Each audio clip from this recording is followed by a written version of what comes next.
Yan mga bagay na kahit wala ka sa posisyon, pwede mong gawin. Tulad ng mga strike na ginawa ko. Hindi mo na kailangan pumorma sa oras na kagipitan. Gusto mo tutunan yan, tara't samahan mo ko. So sa ganitong posisyon ka ba, safe ka. Hindi basta-basta makagaw yung ano mo, tol or batuta. Dito kasi sa ganitong posisyon, pwede ka na maka-strike dyan. Ayan. Ayan.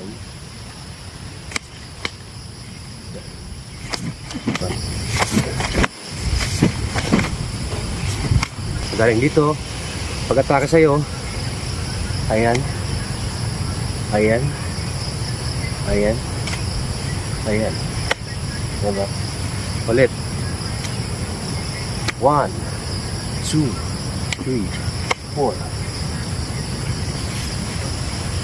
1, 2, 3, 4, 5, 1, 2, 3, 4, 5.